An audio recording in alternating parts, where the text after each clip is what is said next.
Teach them the most you can in the ways of God. And your best shot is between 0 and 10. All right? Between 0 and 10, if you hold them in church and sow the seed of the word in them, one thing I've realized, they will not forget. Because from 10 to 20, you'll be struggling to hold it in. Why? They're fighting a battle. It's not even their fault. There's a whole world. They're discovering themselves. There's times and seasons. There's ways of life. Then these are kids that we then send off to school in England and all of that. There's a cultural war between what they're being told by their teachers in school in England and what you're telling them. After a while, it sounds like you are some old age parents talking from space. Stone age. And all of that. But as you keep praying and you engage that relationship and the conversation, you have to. And you cannot be stuck in your ways. You are not God. And you are not their God. That is the truth. You're not God, you're not their God. But you are their assigned guardian. So, you're going to do the best you can to continuously engage and have conversation. And sometimes they will mess up. And when they do, they must still be able to come to you. Because once they cannot come to you, then you're in trouble. Because they will go and get counsel against you. So it's a journey. And one of the most difficult things you will do with boys is that in that stage is also the stage where there's a war of identity between them and their fathers. Because they're becoming men, and the men of African descent are also acting like African men, which is, don't do this, do that, ba, ba, ba, ba, ba. And the kids are wondering, they want respect at that stage, but the fathers also think that being a father, as their father has fathered them, is to tell you, do not do, ba, ba, ba, ba. And the kids are also trying to self-identify. So the woman, at the end of the day, ends up as the arbitrator.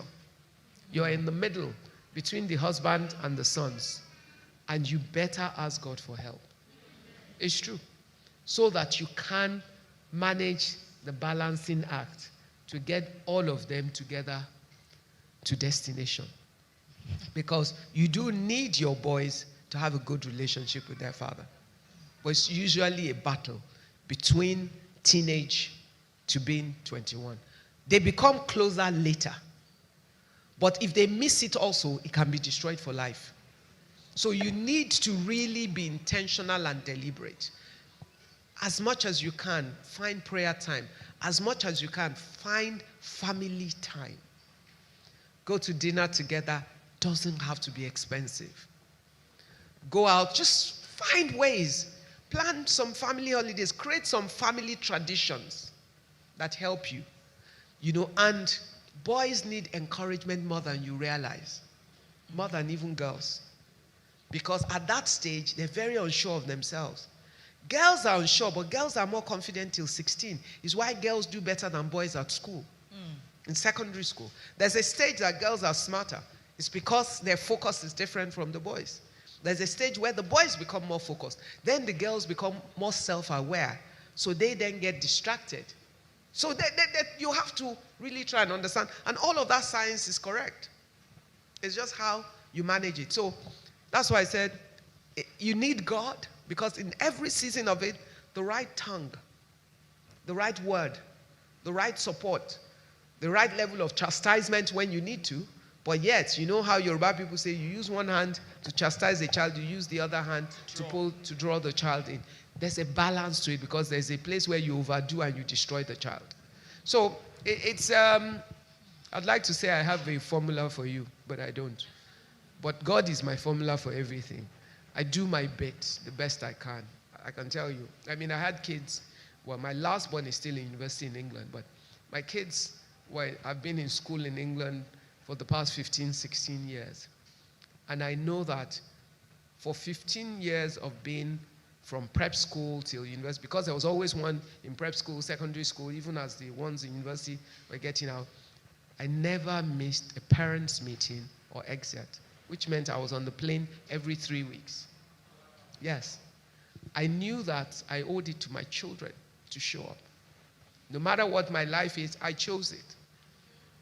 And there's a wide gap between my first is 10 years plus older than my last. Wow. Yes.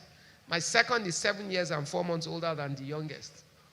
So frankly, by the time I had that youngest one, I thought I was done. I had no business. My life was busy. So I had to keep reminding myself, this boy didn't send you. I had to show up. So once you realize the things that are not negotiable in your life, I cannot outsource mothering my child, but I can outsource many things. And everything I can outsource, I outsource. Anything somebody else can do better than me, I give it to them to do. I pay you. I send money on errand. That's my policy. Yes. Thank you.